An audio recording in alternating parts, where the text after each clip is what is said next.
Lions club ഇന്റർനാഷണലിന്റെ global സർവീസുകളുടെ ഭാഗമായി ഡിസ്ട്രിക്റ്റിലെ 200 ക്ലബ്ബുകളിലും ഒറ്റ ദിവസം 5 സർവീസ് പദ്ധതികൾ നടപ്പിലാക്കിയതായി ഭാരവാഹികൾ അറിയിച്ചു. ലയൺസ് ക്ലബ്ബ് ഇന്റർനാഷണലിന്റെ ഗ്ലോബൽ സർവീസുകളുടെ ഭാഗമായി ഡിസ്ട്രിക്റ്റിലെ 200 ക്ലബ്ബുകളിലും ഒറ്റ ദിവസം 5 സർവീസ് പദ്ധതികൾ നടപ്പിലാക്കി. എലിഞ്ഞിപ്ര ലയൺസ് ക്ലബ്ബ് പ്രൊജക്ട് സർവീസുകൾ കോടശ്ശേരി ആർട്സ് ആൻഡ് സ്പോർട്സ് ക്ലബിന്റെ സഹകരണത്തോടെ നടപ്പിലാക്കി. എലിഞ്ഞിപ്ര ലയൺസ് ക്ലബ്ബ് ചാർട്ട് പ്രസിഡന്റും DC മെമ്പറുമായ ജോബി പായമലിന്റെ അധ്യക്ഷതയിൽ ചേർന്ന യോഗത്തിൽ Kodassery arts and sports club രക്ഷാധികാരി MV വിൻസെന്റ് സ്വാഗതവും ക്ലബ്ബ് ട്രഷറർ നിഷാദ് ബാലൻ നന്ദിയും പറഞ്ഞു. Elinjipra lions club president Lohithashan KV ഉദ്ഘാടനം നിർവഹിച്ച ചടങ്ങിൽ വയോജന club president Chandrachoodan, Kodassery club president Smitha Balakrishnan തുടങ്ങിയവർ സംസാരിച്ചു.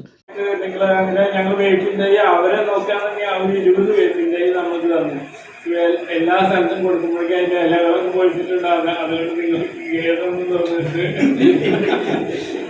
എന്ന് വെച്ചാൽ നമ്മൾ വിചാരിക്കും ഇതിനുള്ള നല്ല നമ്മൾ ഇവിടുന്ന് പറിച്ചു കൊടുത്താലും മതിയായിരുന്നു എന്ന് പറയും. പക്ഷെ ഇങ്ങനെ ഒരു 200 ക്ലബിലേക്ക് 20 വൈറ്റ് തൈ വീതം കൊടുക്കണമെങ്കിൽ എത്ര കഷ്ടപ്പെട്ടിട്ടായിരിക്കും അവർ അയച്ചു കൊടുത്തിട്ടൊക്കെയാണ് ചെയ്യുന്നത്.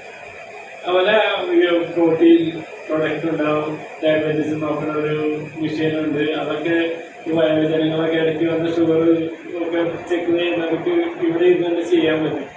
വിൻസെൻ്റൊക്കെ അതിന് വേണ്ടി സഹായിക്കും. പിന്നെ നമ്മൾ ഏതെങ്കിലും അസുഖമുള്ളവരൊക്കെയാണ്, ക്യാൻസർ അസുഖമുള്ളവരാണ് അധികം നമ്മുടെ ഒരു പ്രൊജക്റ്റാണ് ക്യാൻസറിൻ്റെ ആൾക്കാർക്ക് പ്രോട്ടീൻ കൊടുക്കണം.